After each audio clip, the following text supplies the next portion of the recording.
শেরপুরের শ্রীবরদীতে সংবাদ সম্মেলনে যুবদল নেতা লিটন কান্নায় বুক বাসালেন।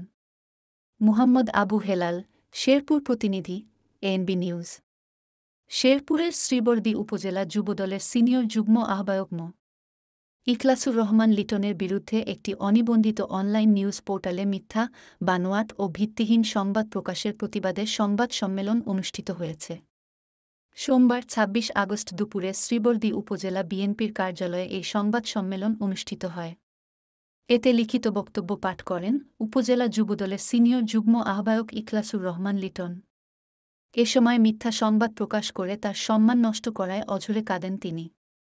লিটন তার বক্তব্যে বলেন, গত ৫ আগস্ট ছাত্র জনতার গণ অভ্যুত্থানে স্বৈরাচারী হাসিনা সরকারের পতনের পর আইনশৃঙ্খলা বাহিনী যখন আইনশৃঙ্খলা রক্ষায় হিমশিম খাচ্ছে, ঠিক তখনই আমরা হিন্দু সম্প্রদায়ের মন্দির পাহারা দিয়েছি।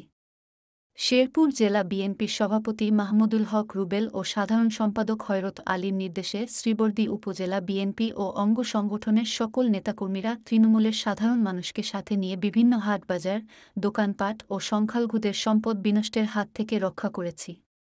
আমার দীর্ঘ রাজনৈতিক অর্জনকে বিনষ্ট করতে একটি বিশেষ মহল নিউজ পোর্টালে আমার বিরুদ্ধে হামলা, ভাঙচুর ও লুটপাটের অভিযোগ শিরোনামে ভুয়া ও মিথ্যা খবর প্রকাশ করে। এই খবরে আমি এবং আমার অভিভাবক সংগঠন উপজেলা বিএনপির সুনাম ক্ষুণ্ণ হয়েছে। উক্ত অভিযোগের সত্যতার ব্যাপারে আমার কোনো বক্তব্য নেওয়া হয়নি। এমনকি যাদের সম্পদ বিনষ্টের কথা বলা হয়েছে তাদেরও কোনো বক্তব্য প্রকাশ করা হয়নি। মিথ্যা, বানোয়াট ও উদ্দেশ্যপ্রণোদিতভাবে সম্মান ক্ষুণ্ণ করার ওই খবরের তীব্র প্রতিবাদ জানাচ্ছি।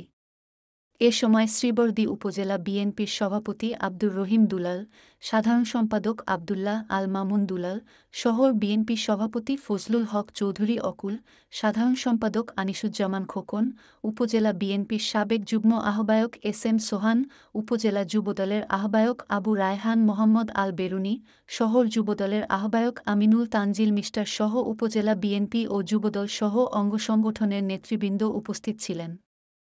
মুহাম্মদ আবু হেলাল, শেরপুর।